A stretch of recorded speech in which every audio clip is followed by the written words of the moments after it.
Hello and warm greetings. I'm here to present you the latest English news from Khurshid Global Network at this time. US President Barack Obama, during a video conference call with his Afghan counterpart Ashraf Ghani on Friday, welcomed Ghani's recent efforts for direct talks with Taliban, which is expected to be held in mid-March. During the video conference call, Obama was joined by Afghan government CEO Abdullah Abdullah and the US First Vice President Joe Biden.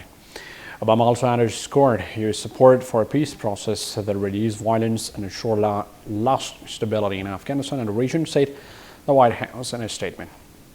He maintained that a stable Afghanistan was a vital need to ensure long-lasting and long-standing peace and security in the region. In addition, the US leader applauded the capabilities of Afghan forces in confronting the militants in the country. Both sides agreed that the war will continue in Afghanistan unless dignified peace is achieved in the country, and his deputy spokesman Said Zafar Hashmi said. At least 26 militants were killed and 9 others were wounded in the latest clearance operations conducted by the Afghan National Security Forces, the Ministry of Defense added. According to an operational update by the Ministry of Defense, the operations were conducted in various parts of the country in the past 24 hours involving security personnel of Afghan Army, Afghan police and the other security institutions. The operation further added that the other 3 militants were arrested and various types of weapons, ammunition and explosives were confiscated during the same operation. At least 15 of them were killed in Maria district of southern Helmand province and 6 others were wounded, Mori said, adding that the 3 senior commanders of militants were killed in Herawood district of Erzincan province.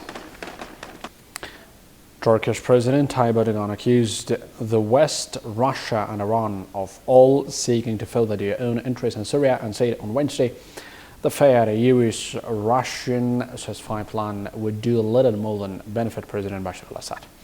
Remember, Turkey has grown increasingly frustrated by the initial response to Syria's 5-year-old war incited by a Russian intervention which has tapped the balance of power in favor of Ankara's arch enemy Assad, and by US support for Kurdish militia it sees a hostile and Syrian force.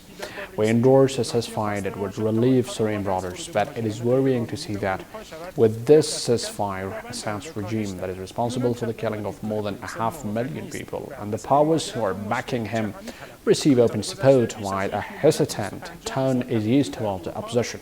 Erdogan told a meeting of local administrators in Ankara. The Spain Socialist Party and liberal newcomers struck a deal on Wednesday over a coalition government, although the alliance would fall well short of a parliamentary majority. The move was seen by political analysts as an attempt by the two parties to put pressure on the ruling Conservative Party to abstain in a vote of confidence on the socialist leader Pedro Sanchez's schedule for the next Wednesday. Winning that vote would make Sanchez Prime Minister, but the PP has said many times that it would vote against both such coalition and against Sanchez, and instead it will try to win support for a new term for acting Prime Minister Mariano Rajoy, the PP leader. For Sanchez, however, sealing a deal with the Ciudadanos is the first step towards the formation of a government.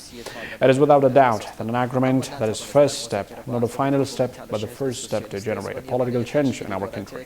Sanchez said in a news conference after sealing the agreement with Ciudadanos leader Albert Rivera at a signing ceremony in Parliament. We have this much. That is it for now. Have a good night. Take care.